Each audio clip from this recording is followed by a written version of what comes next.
आज मैं बिहार दरोगा और बीपीएससी प्री के तैयारी पर विस्तार से चर्चा करूंगा और आप लोग बीपीएससी और बिहार दरोगा में निश्चित सफलता के लिए इस वीडियो को जरूर देखें, काफ़ी लाभदायक साबित होगा।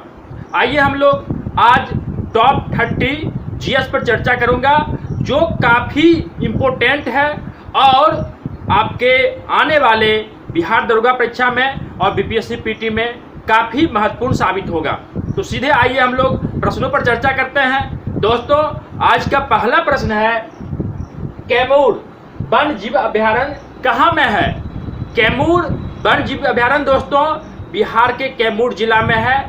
बिहार में 2 वन्य जीव अभयारण्य है, एक कैमूर है और दूसरा वाल्मीकि नगर है। दूसरा क्वेश्चन है दोस्तों, वाल्मीकि नगर टाइगर रिजर्व कहाँ में है? बिहार का एकमात्र tiger reserve Valmiki Nagar tiger reserve जो बिहार के पश्चिमी चंपारण में है, जो कि बिहार के पश्चिमी चंपारण में है और पश्चिमी चंपारण का जिला मुख्यालय बेतिया है और पश्चिमी चंपारण में कुल 2 पुलिस जिला है। अगर हम बिहार में जिला की बात करें तो जिला 38 है और पुलिस जिला की बात करें तो 40 है। पश्चिमी चंपारण में 2 पुलिस जिला है और भागलपुर में 2 पुलिस जिला है। तो बिहार का एकमात्र tiger reserve Valmiki Nagar tiger reserve waste Champaran में है और इसके बीचों बीच से गंडक नदी गुजरती है। अगला क्वेश्चन है दोस्तों, सिंगरौली कोयला क्षेत्र काफी भिविया है। सिंगरौली कोयला क्षेत्र मध्य प्रदेश में है। मध्य प्रदेश को टाइगर स्टेट कहा जाता है, वनों का राज कहा जाता है, पहाड़ों का राज कहा जाता है, नदियों का राज कहा जाता है। दोस्तों, मध्य प्रदेश को टाइगर स्टेट, चूंकि सबसे अधिक टाइगर की संख्या है, 29 जुलाई को टाइगर दिवस मनाई जाती है और देश में कुल टाइगरों की संख्या 2967 है, 2967 है। मध्य प्रदेश को टाइगर स्टेट, वनों का राज, नदियों की भूमि और पहाड़ों की भूमि कहा जाता है। तो सिंगरौली कोयला क्षेत्र मध्य प्रदेश में है। अगला क्वेश्चन है दोस्तों, मेकाले पर्वत की सबसे ऊंची चोटी। मेकाले पर्वत जो है साथियों छत्तीसगढ़ में है। छत्तीसगढ़ मध्य प्रदेश से अलग हुआ है 1 नवंबर 2000 को। 1 नवंबर 2000 को मध्य प्रदेश से छत्तीसगढ़ अलग हुआ है और ये 26वां राज्य है। 27वां राज्य की बात करें तो उत्तराखंड है जो 9 नवंबर 2000 को उत्तर प्रदेश से अलग हुआ है। 28वां राज्य की बात करें तो 15 नवंबर 2000 को बिहार से झारखंड अलग हुआ है। तो मेकाले पर्वत की सबसे ऊंची चोटी अमरकंटक की पहाड़ी है जिसकी ऊंचाई 1036 है। इसकी ऊंचाई 1036 याद रखेंगे। मेकाले पर्वत छत्तीसगढ़ में है तो अंतिम में 36 याद रखिए। इसकी ऊंचाई 1036 मीटर है।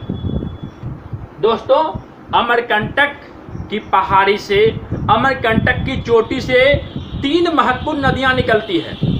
3 महत्वपूर्ण नदियां निकलती है और कई बार पूछा भी गया साथियों। एक पश्चिम की ओर बहती है, एक उत्तर की ओर बहती है और एक पूरब की ओर बहती है। तो उत्तर की ओर बहने वाली नदी याद रखेंगे सोनम अमरकंटक की पहाड़ी से निकलने वाली नदी सोनम है। सोन महानदी और नर्मदा, सोन, नर्मदा और महानदी। सोन उत्तर की ओर बहती है जो पटना के पश्चिम गंगा में आके मिल जाती है। नर्मदा पश्चिम की ओर बहते हुए खंभात की खाड़ी में जाके गिरती है। वहाँ पे आलिया बेल और खाड़िया बेल जगह है, वहीं पे जाके मिल जाती है। और नर्मदा नदी पर धुआंधार जलप्रपात है। धुआंधार जलप्रपात दोस्तों जबलपुर के समीप है। इसकी ऊंचाई 10 मीटर है। आपको नर्मदा डैम, सरदार सरोवर डैम जिसे कहते हैं, नर्मदा नदी पर है। और दोस्तों नर्मदा नदी जो है विंध्याचल, उत्तर में विंध्याचल और दक्षिण में सतपुरा की पहाड़ी के बीच से गुजरती है। अगला क्वेश्चन है, तो पश्चिम की ओर नर्मदा बहती है और पूरब की ओर महानदी बहती है। महानदी को ओडिशा का लाइफलाइन और वहाँ का दुख भी कहा जाता है। अगला क्वेश्चन है दोस्तों, सोन किसकी सहायक नदी है? तो मैं पहले ही बता चुका हूँ, सोन गंगा की सहायक नदी है जो पटना के समीप, पटना के पश्चिम गंगा में आके मिल जाती है। वैसे पटना 3 नदियों के संगम पर स्थित है। पटना के ठीक उत्तर में गंगा है, ठीक पश्चिम में सोन है और ठीक पूरब में पुनपुन नदी है। अगला क्वेश्चन है silk city of Bihar. Bhagalpur को सिल्क सिटी ऑफ बिहार कहा जाता है। वैसे सिल्क सिटी ऑफ इंडिया की बात करें तो बेंगलुरु है और कर्नाटक सिल्क का सबसे बड़ा उत्पादक राज्य है और चंदन का भी सबसे बड़ा उत्पादक राज्य है, कॉफी का भी सबसे बड़ा उत्पादक राज्य है। अगला क्वेश्चन है उत्तर बिहार में किस मिट्टी की प्रधानता है? दोस्तों नॉर्थ बिहार में नदियों का जाल बिछा हुआ है, नदियों का नेट बिछा हुआ है और जहाँ पे नदी होगी वहाँ पे जलोढ़ मिट्टी की प्रधानता होगी। नदियों के द्वारा बहाकर लाई गई मिट्टी को जलोढ़ मिट्टी कहा जाता है। जलोढ़ मिट्टी 2 प्रकार का होता है। जलोढ़ मिट्टी काफ़ी उपजाऊ होता है दोस्तों, जलोढ़ मिट्टी काफ़ी उपजाऊ होती है और इसमें 2 प्रकार की मिट्टी होती है। एक उस बोलते हैं खादर और बांगर। कई बार पूछा भी गया है खादर और बांगर। पुरानी जलोढ़ मिट्टी को बांगर कहा जाता है, पुरानी जलोढ़ मिट्टी को बांगर कहा जाता है और नई जलोढ़ मिट्टी को खादर कहा जाता है। अगला क्वेश्चन है हुंडरू जलप्रपात किस नदी पर है? काफी वीवीआई क्वेश्चन है। हुंडरू जलप्रपात झारखंड में है और स्वर्णरेखा नदी पर स्थित है। अगला क्वेश्चन है त्रिवेणी नहर और सारण नहर किस नदी से निकाली गई है? ये काफी वीवीआई है, कई बार बीपीएससी पीटी में पूछा भी गया है। त्रिवेणी नहर और सारण नहर जो है गंडक नदी से निकाली गई है। गंडक गंगा की सहायक नदी है, सोनपुर के पास गंगा में आके मिल जाती है। अगला क्वेश्चन है देश की सबसे बड़ी झील। देश की सबसे बड़ी झील की बात करें या देश की सबसे बड़ी मीठे पानी की झील की बात करें तो बुलर झील है जम्मू कश्मीर में। दोस्तों देश की सबसे बड़ी झील की बात करें या देश की सबसे बड़ी मीठे पानी की झील की बात करें तो बुलर झील कश्मीर में है।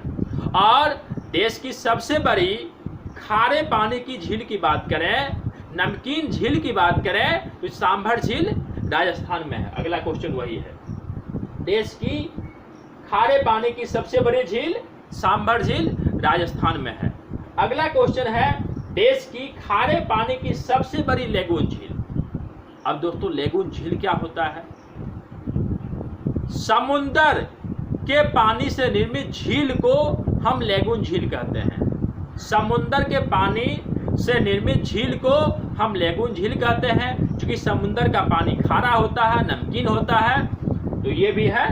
तो ये देश की खारे पानी की सबसे बड़ी लेगून झील चिल्का झील जो ओडिशा में है, चिल्का झील ओडिशा में है। अष्टमुडी झील भी लेगून झील है जो केरल में है। पुलिकट झील आपको तमिलनाडु में है। कुछ कोलेरो झील आंध्रा में है। अगला क्वेश्चन है दोस्तों देश की स्थलीय सीमा की लंबाई। अगर हम देश की स्थलीय सीमा की लंबाई की बात करें तो 15,200 किलोमीटर है। और देश की हम अंतर्राष्ट्रीय सीमा को टच करने वाली, अंतर्राष्ट्रीय सीमा को स्पर्श करने वाली राज्यों की हम बात करें, स्थलीय राज्यों की बात करें तो 16 है। और हम तटीय राज्यों की बात करें, भारत के तटीय राज्यों की संख्या तो 9 राज्य है।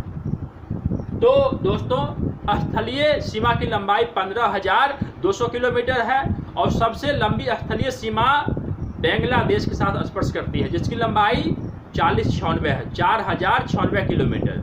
और द्वितीय सबसे लंबी सीमा चाइना के साथ है, तृतीय पाकिस्तान के साथ है, चतुर्थ स्थान पर नेपाल है, 5वां स्थान पर म्यांमार है, 6ठा स्थान पर भूटान है और 7वां स्थान पर अफगानिस्तान है। तो सबसे लंबी सीमा बांग्लादेश और सबसे छोटी सीमा अफगानिस्तान के साथ स्पर्श करती है। और हम यहाँ पर अगर तटीय भाग की बात करें, तटीय सीमा की लंबाई की बात करें, संपूर्ण भारत अगर हम लक्षद्वीप और अंडमान निकोबार को इंक्लूड कर लेते हैं तो तटीय भाग की कुल लंबाई 7,516.5 किलोमीटर है, 7,516.5 किलोमीटर है।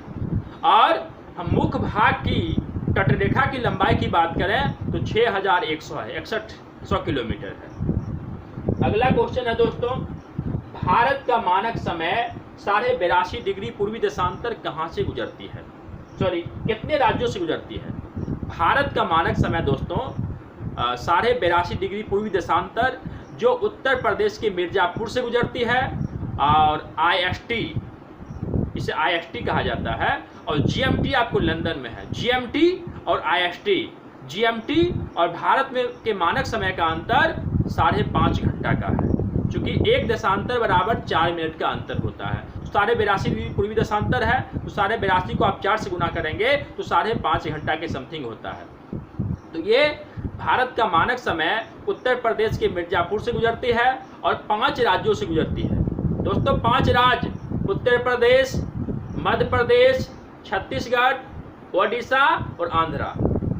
5 राज्य यूपी, MP, छत्तीसगढ़, ओडिशा और आंध्रा, 5 राज्यों से गुजरती है।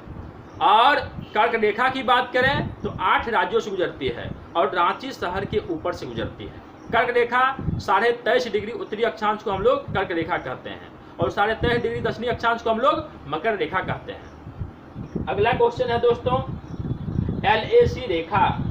LAC का फुल फॉर्म होता है line of actual control. Line of actual control जो है भारत और चाइना के बीच विवाद चल रहा है।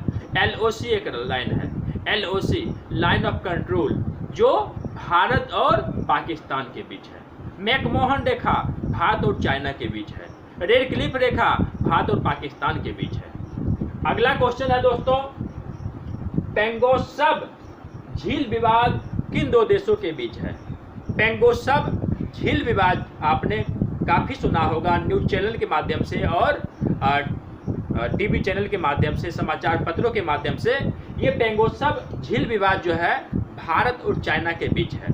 इसका 2/3 हिस्सा चाइना के पास है, जो तिब्बत में है, और 1/3 हिस्सा आपको इंडिया में है। इसका कुल लंबाई 135 किलोमीटर है और 45 किलोमीटर इंडिया में है और बाकी का हिस्सा चाइना में है।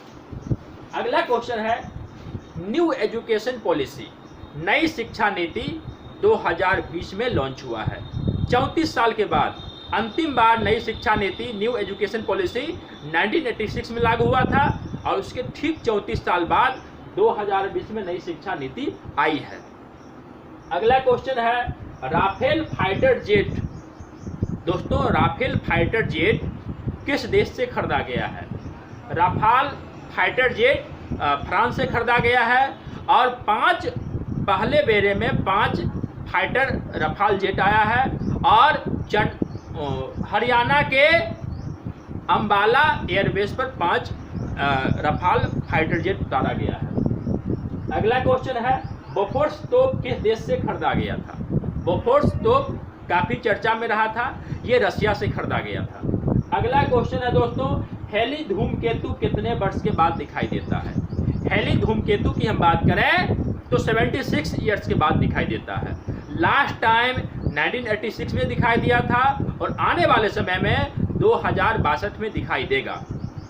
अगला क्वेश्चन है, व्हीलर द्वीप का नया नाम क्या रख दिया गया है? देश के मिसाइल मैन ऑफ इंडिया पूर्व राष्ट्रपति के नाम पर व्हीलर द्वीप का नया नाम APJ अब्दुल कलाम द्वीप रखा गया है। अगला क्वेश्चन है, श्रीहरिकोटा किस राज्य में है? श्रीहरिकोटा आंध्रा में है, ये आंध्र प्रदेश में है।